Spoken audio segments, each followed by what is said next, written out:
right, IB, this is the second part of a video I promised, and the bell is going to catch me, so I'm going to get as far as I can, and then we'll go from there. So I figured out what was happening, and the hints deduce that. What happens here is if I take that line, 1 plus x to the n is equal to the n choose 0 plus n choose 1 times x plus n choose 2 times x squared plus, and then the last term is just n choose n times x to the n. If I let x equal 1, then what happens is I have 1 plus 1 to the, that's not an n, that equals 2, which is why I wrote down a 2, my bad, is equal to n choose 0 plus n choose 1 times 1, which I don't need to write, plus n choose 2 times 1 squared, which is still 1, which I don't need to write, plus dot, dot, dot, and then that last term is n choose n. And so that's why this becomes a true statement. You now have 2 to the n is equal to, I'm not going to write it down again, and that's that first part. The second one was saying, okay, what happens about n minus 0, n choose 0 minus n choose 1? Well, what we're going to look at here is we're going to come back to this. Actually, nope, we're going to get rid of this. Well, we're going to try and get rid of that. Okay, if I change this and I just say, what happens if x equals negative 1? Well, now I've got a 1 minus 1 to the n is equal to n choose 0 plus n choose 1 times negative 1 plus n choose 2 times negative 1 squared. Plus dot, dot, dot. Well, notice what's going to happen as we keep going through there is that we're going to get n choose 0 minus n choose 1 plus n choose 2.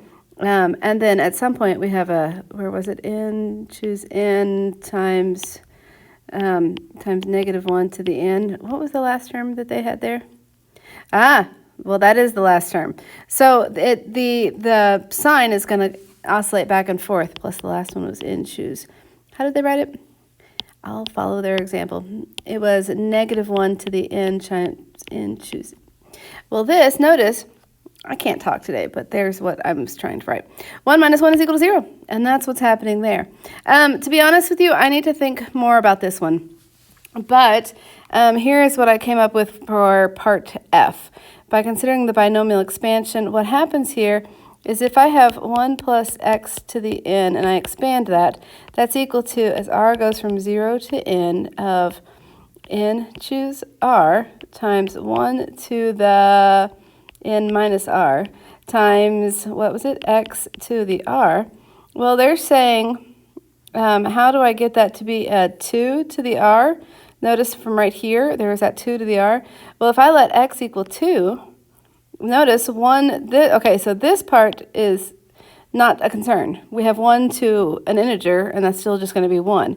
And so I need, in order to match what they had given me up there in part F, I need x to equal 2.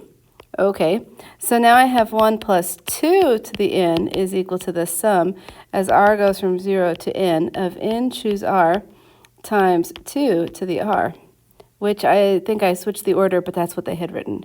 And so this would be equal to 3 to the n, which is kind of cool. So I definitely want to go back and think about part 3.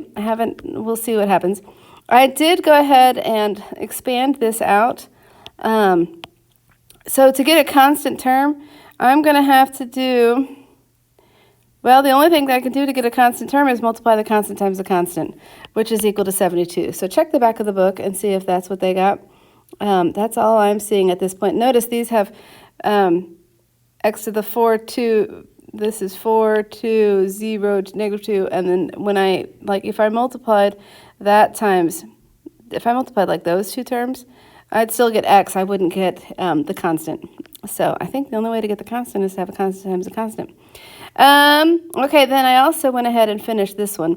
And so I knew that I needed to find the last two terms of each of those. And hopefully my numbers are correct.